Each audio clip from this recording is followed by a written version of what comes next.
We have a massive Mavericks signing incoming, and it was only a matter of time, as we've reported heavily on this channel, that we have two main players who are up for a contract extension, and those players are PJ Washington and Daniel Gafford. As well as in the upcoming hours, really, we should be finding out the details about Kyrie Irving on whether or not he's going to accept his player option or forego the option and re-sign a new deal.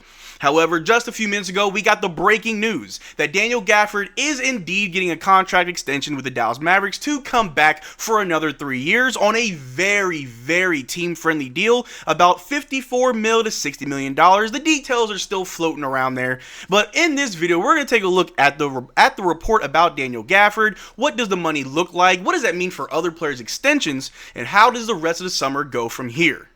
But how's it going, everybody? My name is Marcel Martin. This is Mavericks Digest, bringing you the latest news on everything Mavericks related. And before we get started with today's video, we're currently sitting at 21,114 subscribers, getting so close to our goal of 22K. But if you want to be up to date on everything Mavericks related all summer long with free agent signings, trades, extensions, make sure you subscribe so you don't miss out on a single thing that we do. But earlier in the summer, or I guess earlier in our off-season, since we lost in the second round of the play-in, there's been a lot of rumors surrounding many of our players, Daniel Gafford being included, as one of the centers seen around the league as someone that other teams would definitely want. The Lakers being one of the teams who feel like, yeah, they got Luka, they got Maxey, they got Markieff Morris. Why not get a few more Dallas Mavericks? They have Dorian Finney-Smith, they had Christian Wood.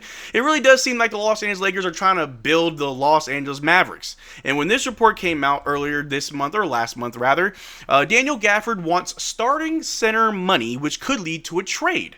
Derrick Lively is a year away from getting extension. Daniel Gafford is entering the final year of his contract. Gafford reasonably and rightly wants to get starting center money, McMahon explained. You can't have AD on a max, Lively on a big contract, and pay Gafford starting center money. And of course, when this news broke out, Daniel Gafford took no time at all to let his Discord know, which we let everybody know, that that is not true, that those are not the words that came out of Daniel Gafford's mouth, and that he is actually upset when people misconstrue his words. But, like I said earlier in the video, we just found out that Daniel Gafford did sign, or does plan to sign an extension with the Dallas Mavericks, and it's a very team-friendly deal, and the details are as follows. The Dallas Mavericks center Daniel Gafford intends to sign a 3-year contract extension worth nearly $60 million, sources tell ESPN. Mavericks officials and Gafford's agents, Mike George and Shai Sei of Clutch Sports, negotiated the new deal through 2028-2029, which is absolutely amazing. We got Daniel Gafford for the long haul, at least for another 3 years, well, 4 years rather. He's got one more year on his current contract, but that's great. The Dallas Mavericks have a very solid core, and it starts with our bigs. Whenever we traded for Daniel Gafford about 2 seasons ago, everything changed for the Dallas Mavericks. We finally had paint presence, and Daniel Gafford right off the bat was challenging Wilt Chamberlain records. He was creating his own records within the Mavericks organization, and he showed us right away that he can be the future for the Dallas Mavericks in that big man role. Although he is 6'10", although he may not be a top 10 center in the league, it works for Dallas, and I for one am just ecstatic that he's staying. Daniel Gafford is a staple in Dallas already. Him and PJ Washington, in my opinion, those two are definitely Dallas Mavericks for life, as long as we definitely keep them.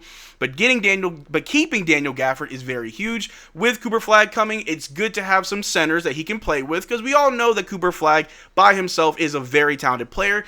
He can also play make. And with the pick and roll, who's the best pick and roll player or pick and roll roller that we've seen wearing a Dallas Mavericks uniform in the last 2 seasons? Oh, it's Daniel Gafford, and then Derrick Lively, and also Anthony Davis.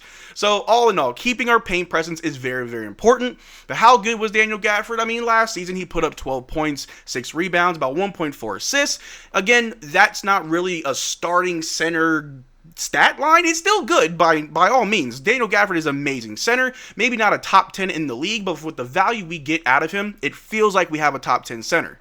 If we take a look right here, whenever the whole report came out about Daniel Gafford wanting starting center money, if you take a look, these are the top 10 centers getting paid. I know Anthony Davis' name is there twice, and Rudy Gobert. It's because of contract extensions expiring and starting next season. But Daniel Gafford, who's, I want to say it's about $54 million, close to 60 mil, isn't even cracking the top 10 of the most paid centers. He's only getting about $20 million, maybe a little bit less than that, about 15 to 17 million a year, which I think is an amazing deal for the Dallas Mavericks. That's a very team-friendly deal. We can easily, if I'm not saying I want to, I'm not putting that out there, but if we ever have to trade Daniel Gafford, it's not a hard contract to come off of. It doesn't really restrict us. We still have to pay PJ Washington. And later in the video, we'll take a look at the rest of our salary issues.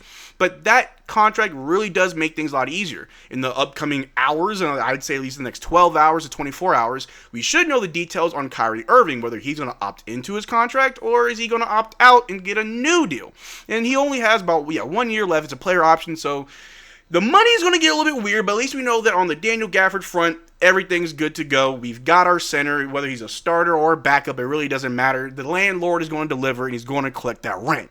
If we take a look right here on just how good Daniel Gafford is for the Mavericks, well, last season he was top 5 in rim protection. Top 5, and he's not 5. He was number 1 in rim protection, but as well as the top 10 in points per possession, yeah, Jared Allen had number 1, but number 2 was Daniel Gafford.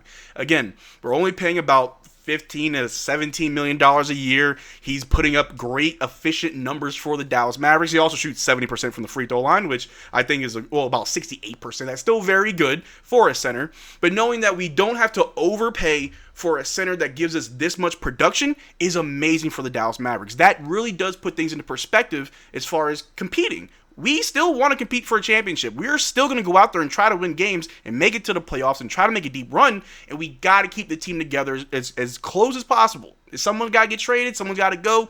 You got to do what you got to do. But if you can keep as many of these core pieces together, the Mavericks will be in a very, very good spot.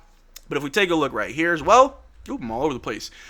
Curious if PJ Washington is next for an extension. Tweeted out Mavs Film Room, and someone responded saying, "Don't you think he gets traded? They need to trade someone if they want a point guard." Now that's one thing that's very, very interesting. Obviously, Daniel Gafford, he gets an extension. Cool. We don't have to worry about that. But now we got to worry about PJ. And Daniel Gafford's contract really shouldn't impede on the money that we can offer PJ. Again, PJ won't be up for an extension or not eligible for an extension until August. So we still have time. We have at least 2 months to try to shave off some money. Like we said many times, when we sign Cooper Flagg, we will be in the second apron. Some players will be traded. We have to shave off some money. And if we can't make it work, maybe PJ gets traded. I don't want him traded. Not trying to put it out there in the universe, but there is a reality where if we can't make the money work, PJ might get traded. It may not be traded right away over the summer or even at the start of the season. It may be right at the trade deadline as the season progresses and we really see what we need. Or maybe we're cool with being the second apron. Maybe we just sit there with all of our guys. Everybody's out there hooping. We're balling. We're going to the playoffs. We're making the finals. Second apron, nothing. We got billionaire owners. They can pay the tax. Unfortunately, in the new realm of the NBA and the CBA and the way salary is all set up, you are penalized heavily for going to these aprons. And if you look at the last 7 NBA champions, all of them are different teams. It's hard for teams to overpay and keep winning in today's NBA. You got to manage your salary right. You got to manage your players right. If you win one, it means a lot more now because it's a lot harder to go back. Now, barring crazy injuries, as we all know, the East is wide open for anybody to go back. The Pacers could probably go back. But for the overall landscape of the NBA, salary does matter.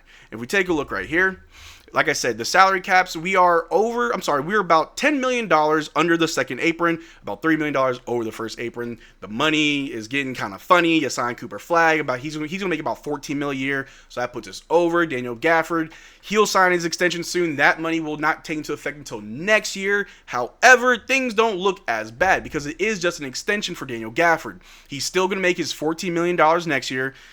The following year, he'll probably make about 15 to 17 mil, but that next year, Dwight Powell's going to come off the books. Now, Dwight Powell just signed just opted into his player option just the other day, for $4 million. That $4 million comes off the year that Daniel Gafford's extension kicks in, which is great.